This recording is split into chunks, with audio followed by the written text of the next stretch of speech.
Okay, so you are at the play The Jury, which is, sorry, you are at the play The... Go ahead.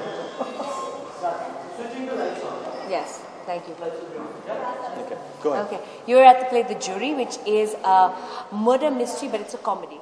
It's a courtroom comedy, and it's the first of its type. I think it's one of the first courtroom comedies in the world. So it's exciting, and it's completely audience interactive, because here the audience gets to decide who is guilty and who is not guilty. So the cast is still on tenterhooks. We want to know which way the audience is going to vote. And I think one of the key things to mention is that this is the first time technology and theatre comes together. And that's very, very exciting, because this is something that hasn't been attempted before. So we're giving people, 100 people in the audience to actually, or 10% of the audience to actually decide the outcome of the show. Again, while we've done this live last time, here we're using technology, and it's far more exciting. Very exciting. And last time what we did was, I love legal shows, so I make a lot of legal stuff, I think, in terms of theatre. But last time it was a drama, and this time it's a comedy, and it's a 12-person comedy. So a lot of really good actors, good stage, good film actors, good theatre actors, and so it's a nice medley of people on stage. So it's a good performance to watch. How difficult it is to make a play which is a murder mystery but it's a comedy? Oh, impossible. To make a murder mystery, which is a comedy, is very hard. But I look at everything in a very funny way. And so the reason why I wrote it was because, kya hua? The reason why I wrote it was because we keep complaining about our legal system. Lekin I thought that if we put the legal system and we put 12 Indians in a room and we try and do a jury system, tab kya hoga? I think it'll be a funny comedy, and that's how it's turned out. So it's very difficult though to write it. Correct. बहुत ही challenge होते हैं, theatre बहुत ही challenging है, लेकिन मैं 20 साल से theatre कर रही हूँ, और मतलब हमारा जो प्रोडक्शन हाउस है, इट्स ऑलरेडी 12 years old. तो फिल्म्स तो हमने कुछ की हैं. मैं टेलीविज़न शोज़ काफ़ी डायरेक्ट करती हूँ, और मैं डिजिटल शोज़ काफ़ी डायरेक्ट करती हूँ, और उसमें मुझे बहुत इंजॉयमेंट मिलती है. लेकिन जो इंजॉयमेंट आपको मिलता है वो लाइव ऑडियंस से, आई डोंट थिंक वो रेप्लिकेटेड, मतलब कहीं भी रेप्लिकेटेड नहीं हो सकता है. इसलिए तनीषा जिन्होंने हमारे साथ पहले, उनका डेब्यू प्ले वर्डिक्ट था जो मेरे साथ थी, वो फिर से वापस स्टेज कर रही है, क्योंकि it was really exciting, I think, for her to deal with a live audience. Live audience का जो मतलब थ्रिल है, जो एंजॉयमेंट है, जो एक्सपीरियंस है, वो कहीं नहीं मिलता है. And once you enjoy theatre, you can't go. You feel very alive, because अगर रीटेक करने का मौका नहीं मिलता है, तो you know अगर मिस्टेक हुआ भी, तो you have to cover it up, and you have an entire team, and I think this team is extremely talented and extremely experienced. So mistake तो होगा ही नहीं. We're just expecting some exciting new lines. Developments. और मुझे लगता है कि this is the one, when you're doing theatre, आपको मतलब you have to use your complete brain all the time, क्योंकि यहाँ पे क्यों होता है, यहाँ पे आपको चलना होता है, यहाँ बैठना होता है, यहाँ पे कोई गिरता है, यहाँ पे कोई उठता है. You have to really remember कि क्या हो रहा है. And it's a long play, it's a 1.5 hour play. तो मतलब हम बहुत ही थक जाते हैं in the end, but जो satisfaction मिलती है वो पूरे 8 घंटे के शूट से नहीं मिलती है, क्योंकि you've not got that direct experience. Sure, film के बाद जब रिलीज होती है तो you're very happy when it's done well, or you know when you've done a television show and it's done well, तो आपको बहुत enjoyment मिलती है. लेकिन ये जो enjoyment आपको 3 महीने बाद, 1 साल बाद, 3 साल बाद मिलती है. So it's very very different. Theatre बहुत ही different है. जो आप लोगों ने कास्टिंग की है वो क्या परफेक्ट आपके शॉट के हिसाब से, आप प्ले के हिसाब से? हाँ, जब मैंने लिखा था, I kept certain people in mind, और फिर मैंने उन्हीं लोगों को अप्रोच किया. जिन लोगों को मैंने अप्रोच किया, luckily for me they said yes, और उनको रोल भी बहुत ही पसंद था. तो it was exactly what I want. मैंने किसी को, मतलब ऐसा नहीं था कि ये मेरा सेकंड चॉइस था, ये मेरा फर्स्ट चॉइस नहीं है. मैंने सोच समझ के, क्योंकि हमने मतलब अभी 21 साल एक्चुअली हुआ है थिएटर में, तो मैंने मतलब जो हमारे जो आप देखेंगे दिनियार तो 25-30 ईयर्स से, मतलब 35 ईयर्स उसने ज़बान संभाल के की. He was playing the Parsi gentleman वहाँ पे. तो I wrote the character thinking of him, so it was very easy to cast him. Jahangir Karkaria, मतलब गुजराती स्टेज के कितने स्टॉलवर्ट हैं, तो मैंने सोच समझ के कास्टिंग की, क्योंकि I wrote the characters for them. अच्छा, अक्सर प्ले जो है मैसेज जरूर देके जाता है, तो ये क्या देके जा रहा है जो ऑडियंस? I think बाहर होके आप सोचेंगे कि जो भी स्टोरी है इसमें 2 साइड्स होते हैं. वही तो मैं बताना चाहती हूँ, क्योंकि वी वेरी इजली से ये गिल्टी है, ये इनोसेंट है, ऐसा है, लेकिन हर स्टोरी के दो साइड्स होते हैं। और अगर आप मतलब उस समय उस जगह पे नहीं थे तो आप बता नहीं सकते कि क्या एक्चुअली हुआ है। तो मैं ये बताना चाहती हूँ कि हम बहुत, हमारे लीगल सिस्टम में हम बहुत बोलते हैं कि इतने स्लो है, उनको कुछ पता नहीं है, लेकिन it's not that easy. You must understand कि everything is seen by our eyes. और बहुत ही आसान है कि हम मतलब अपने एक्सपीरियंस से हम कुछ गलत या सही सोच सकते हैं, मतलब इट्स ऑल 50% चांस। आप कितने नर्वस हैं? अब कोई नर्वस तो है ही नहीं, मैं स्टेज करते आ रहा हूँ 20 साल से, तो नर्वस तो कुछ अलग ही। हर इंसान जब करने जाता है दोबारा तो मैं बहुत नर्वस हूँ, वो नर्वस नहीं है, बहुत ही अच्छा। मैं नहीं 4 महीने से हम रिहर्सल कर रहे हैं, तो नर्वस तो पहले दिन था, मैं अभी तो नर्वस नहीं। मैं बहुत टाइम नहीं है अभी। नहीं, मैं उनको थोड़ा नर्वस बनाऊंगी। 6:30-7 बजे हम अंदर जाएंगे। और थैंक यू सो मच।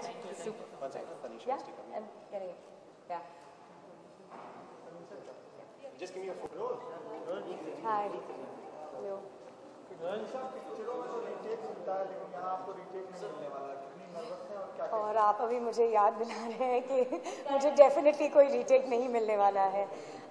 जी ज़रूर, मैं बहुत ही नर्वस हूँ, लेकिन ये एक अंदर एक्साइटमेंट भी होती है, क्योंकि जैसे आपने कहा ये पिक्चरों में सबको मिलने को दिखता है, कि एक बार रिकॉर्ड हो गया तो कभी मिटा नहीं सकते। लेकिन यहाँ इट्स अ वन टेक, यहाँ हम एक बार करेंगे तो दूसरी ऑडियंस को कुछ और दिखाएंगे। It's as per the audience response, और इंस्टेंट हमको पता चलता है कि हमारा क्या परफॉर्मेंस हो रहा है, कैसे ऑडियंस हमें रिएक्ट कर रहे हैं, कैसे उनको, अगर उनको मज़ा आ रहा है, उनको नहीं आ रहा है। पिक्चरों के लिए तो इतना टाइम ठहरना पड़ता है कि I get like oh my God so nervous.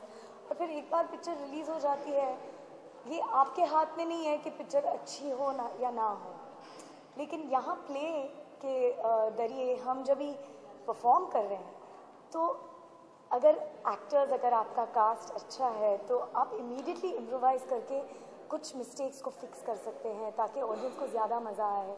अगर वो नहीं हंस रहे हैं तो आप अपना परफॉर्मेंस चेंज करेंगे उनको ज़्यादा मज़ा देने के लिए। तो it's a lot of give and take between the audience and the performer, and for an actor that is एक अलग तरीका का हाई है। How much difficult it is for an actor to bring the comedy element in the murder mystery?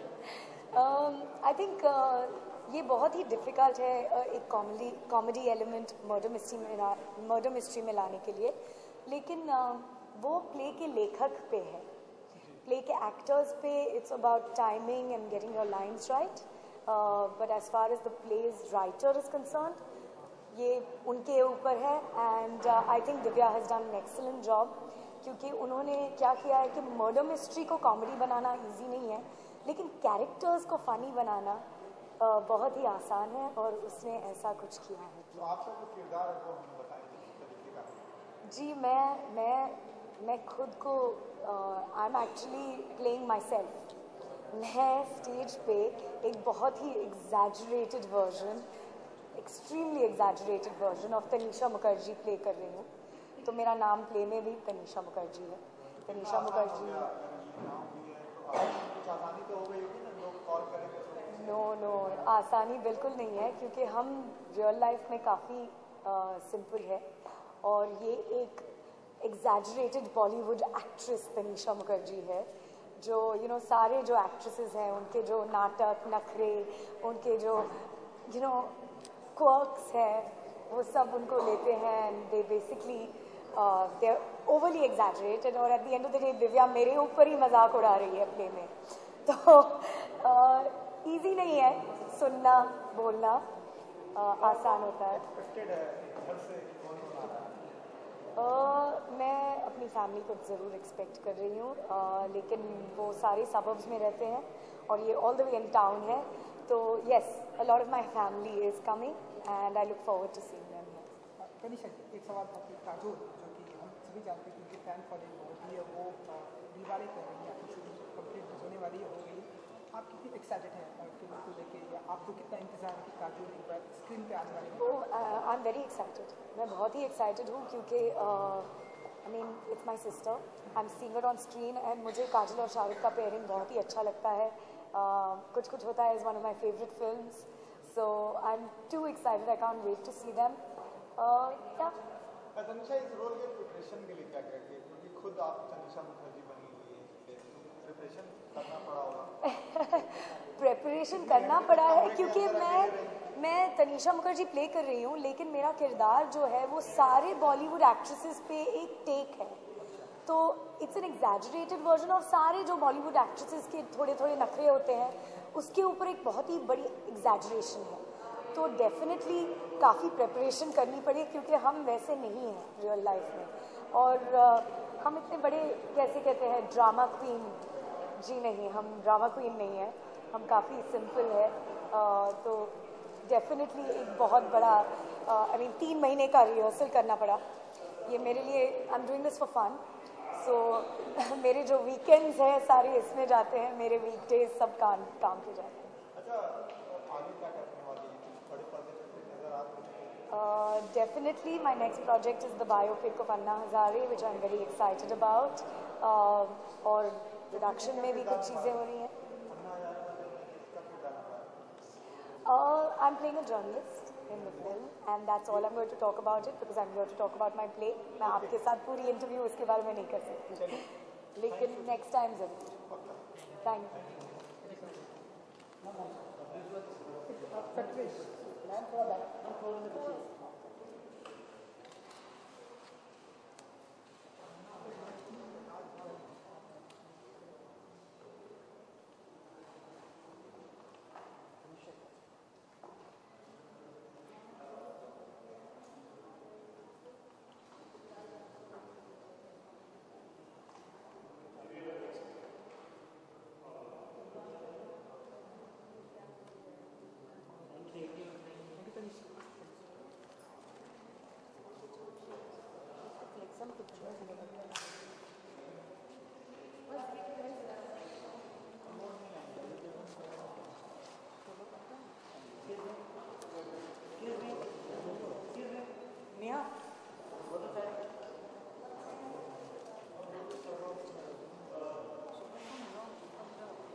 जो कोई भी play आता है सामने, वो कोई भी प्ले हो, तो उसमें एक एंटिसिपेशन होती है, एक चाहत होती है कि भाई हाँ भाई कुछ अलग देखने को मिलने वाला है.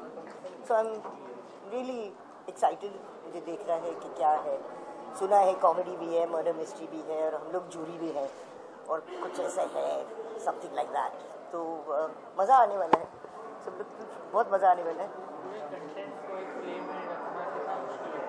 मुझे नहीं मालूम, क्योंकि मुझे थिएटर के बारे में कुछ भी नहीं मालूम. सिनेमा के बारे में पूछोगे तो मैं बता दूँगी ज़रूर, बट थिएटर के बारे में मुझे कुछ नहीं मालूम.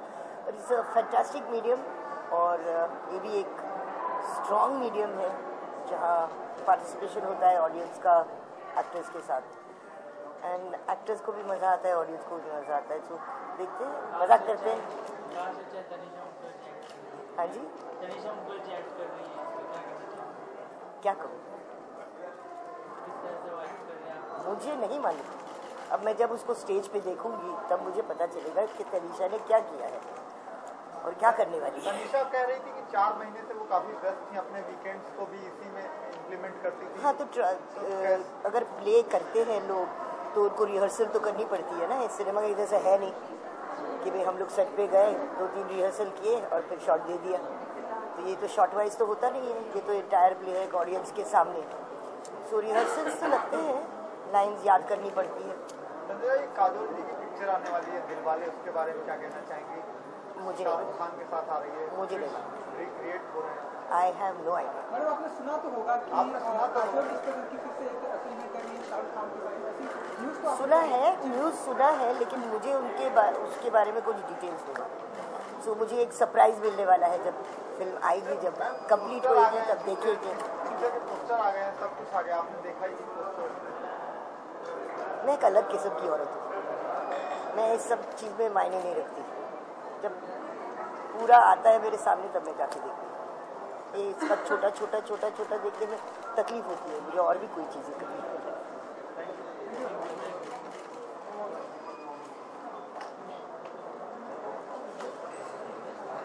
मैं मराठी और हिंदी थिएटर से हूँ, मेरी करियर की शुरुआत वहीं से हुई। अभी भी हिंदी नाटक चक्रव्यूह कर ही रहा हूँ। मेरी दृष्टि में एक एक्टर के लिए थिएटर एक फाउंडेशन होता है, जहाँ पर आपकी सारी त्रुटियाँ, सारी कमियाँ, खामियाँ सब कुछ दूर हो जाती हैं।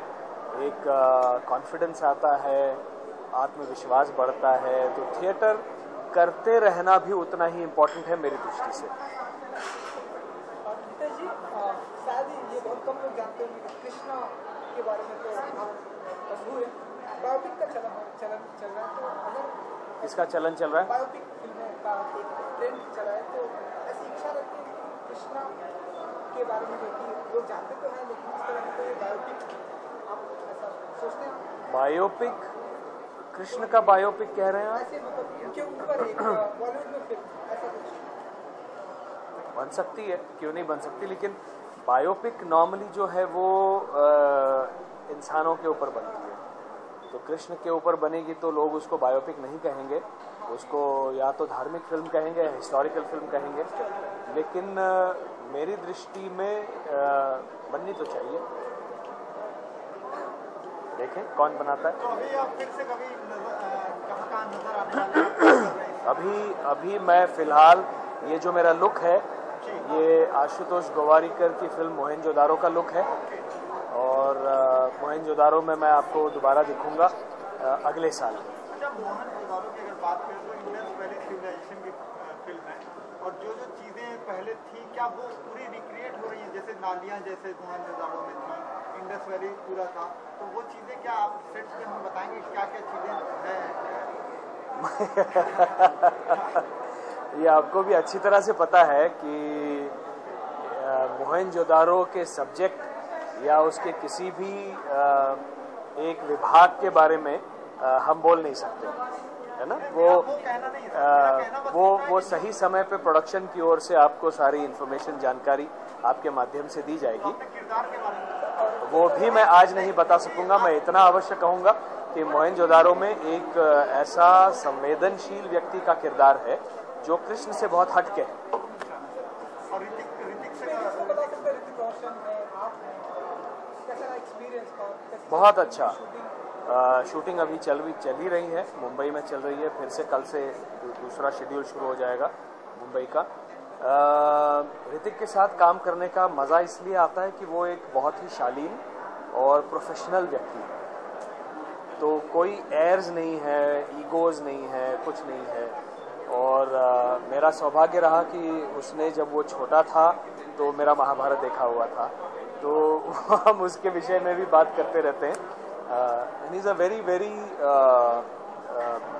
क्या कहें उसको, very down to earth boy, very down to earth man, which was a good surprise. I think it shows his upbringing.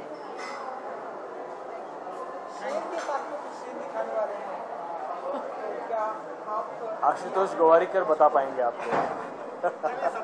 Ready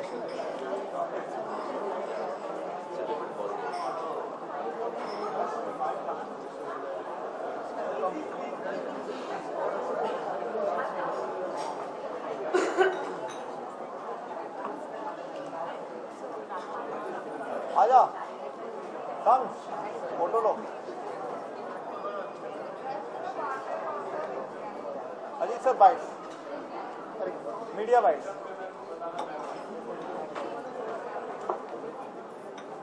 हाँ अजीत सर, आप क्या क्या कहना चाहेंगे? प्ले देख आपको कितना पसंद है? प्ले देखना तो पसंद है, अभी इसलिए आया हूँ देखने के बाद ज़्यादा बोल पाऊँ।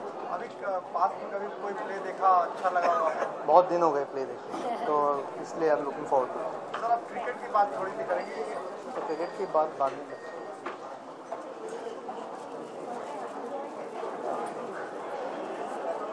It's common, so it's completely different. The bird is actually the play that I met my husband. अभी somebody will ask us questions. आप पूछेंगे? हाँ, क्या कहना चाहिए? थिएटर को कितना बड़ा माध्यम मानते हैं? मुझे सुनाई नहीं दे रहा। थिएटर को कितना बड़ा माध्यम मानते हैं आप एक एक्टर के लिए? सर एज एन एक्टर तो मैं ये कहता हूँ कि थिएटर बहुत ही कम्युनिकेटिव इंटरैक्टिव माध्यम है, लेकिन बहुत मुश्किल माध्यम है, खास करके एक सिनेमा एक्टर के लिए, क्योंकि हमें रीटेक्स के बहुत सारे मौके मिलते हैं जो स्टेज पर नहीं मिलते, लेकिन वो जो रिएक्शन है ऑडियंस से वो फौरन मिल जाए। आपका कभी कोई खास एक्सपीरियंस? सुनाई नहीं दे रहा। आपका कभी कोई खास एक्सपीरियंस रहा थिएटर करने के दौरान? मेरा नहीं, मैंने इतनी हिम्मत नहीं की स्टेज पर ऑनेस्टली। अब ये देखना पड़ेगा क्योंकि कॉन्ट्रडिक्शन है, तो ये स्क्रीन प्ले पे और स्क्रिप्ट पे डिपेंड है। सूरज पड़ जाता है कि फिल्म आ रही है, आपको आपकी आवाज़ पड़ जाता है, आप स्टेज पे नहीं कर पाओ। सूरज जी कोई फिल्म आ रही है प्रेम रतन धन पायो जी, आप क्या कहना चाहेंगे? वो इससे कोई लेन देन नहीं, लेकिन आपका कमेंट चाहिए क्योंकि आपने बहुत काम किया उनके साथ। जी, बेहतरीन डायरेक्टर हैं और मैं अपना करियर उनको thank you.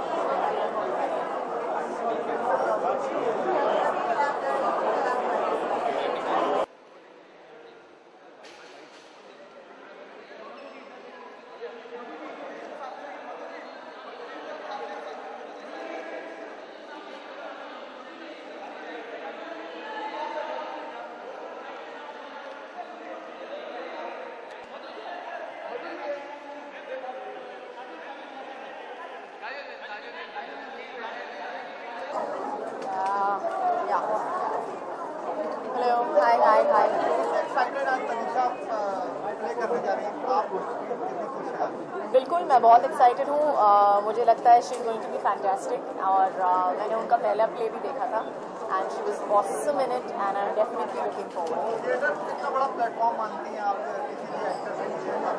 I think theatre is a fantastic platform for an actor. I think it's one of the few places where you know अगर आप एक avid actor हो तो आपको अपनी जो कला है दिखानी मिलती है। And so sorry, I have to pick up this phone. Hello. Mic's on. Hello.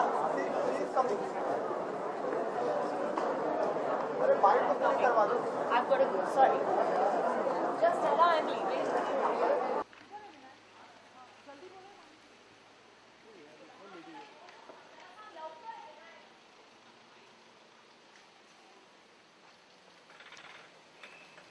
Kajol जी गाडी येईपर्यंत फक्त 1-2 सेकंद काजोल जी.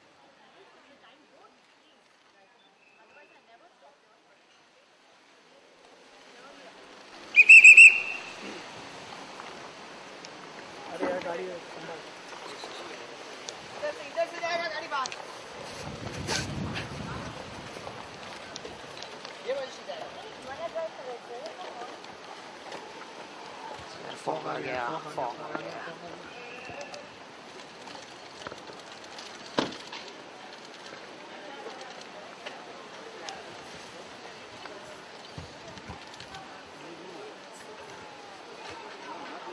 जान दे भाई, जान दे भाई, जाने दे। हाँ बोलो क्या सर? बात शूट करूँ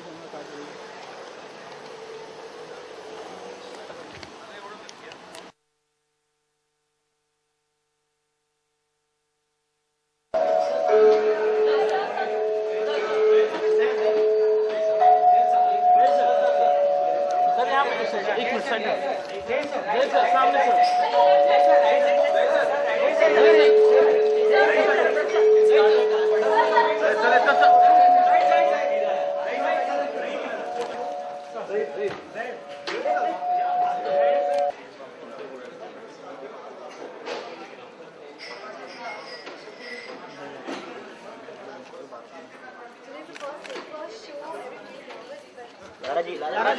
लारा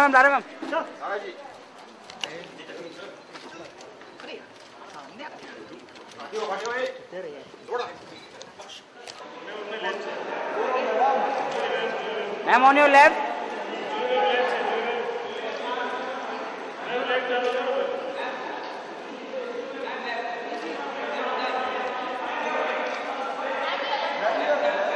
मैम लेफ्ट मैम।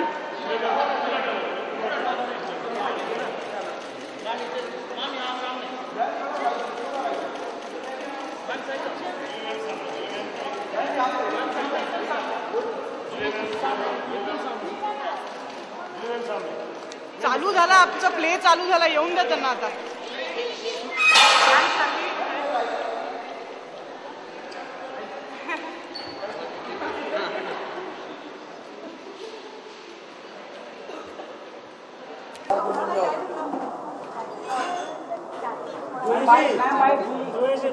पहले की बात नहीं, अभी तो प्ले देखा नहीं, अभी प्ले देखा नहीं है। ये सबने दे दिया है। ये बिफोर है, आफ्टर का। आप लोगों को रुकना पड़ेगा 1.5 घंटे। आप लोगों को 1.5 घंटे रुकना पड़ेगा। देखा ही है। मतलब प्ले ही नहीं देखा तो? आप लोगों को 1.5 घंटे रुकना पड़ेगा। आप लोगों को क्यों नहीं बुलाया प्ले पे? दिव्या को बोलो। हाँ तो बोलिए ना। थिएटर को कितना बड़ा माध्यम मानती है किसी भी थिएटर आर्टिस्ट एक्टर? मैं आज यहाँ तनीषा ने मुझे इनवाइट किया, इसलिए मैं आज यहाँ आ गई। एक्चुअली तनीषा ने दिव्या के साथ एक और भी प्ले किया था कुछ महीनों पहले, उसका नाम मैं भूल गई, द वर्डिक्ट। बहुत ही अच्छा प्ले था और अब तनीषा एक और प्ले कर रही है तो मैं उससे देखने आई हूँ। उसने कहा कि हंसी से लोटपोट हो जाओगी, बड़ा मजा आएगा, जरूर आना। मैं यहाँ ये प्ले कुछ अलग सा है, इसमें मर्डर मिस्ट्री और प्लस कॉमेडी है। हाँ जी, क्या एक्सपेक्ट कर रही है? I am expecting a fantastic play. जैसा कि मैंने कहा, द वर्डिक्ट जो इनका पहला प्ले था, दिव्या पलट वाज डायरेक्टिंग इट, उसमें तनीषा भी थी और मधु एक्ट्रेस वो भी थी, तो it was very interesting play. बहुत ही अच्छा लगा वो वाला, तो आई एक्सपेक्ट कि ये उससे भी अच्छा होगा। और ये तो इसमें जैसा कि आपने कहा, it's a murder mystery but it's also a comedy and Tanisha is a very fine actress, तो मैं इंतज़ार में हूँ कि मैं जाकर देखूँ।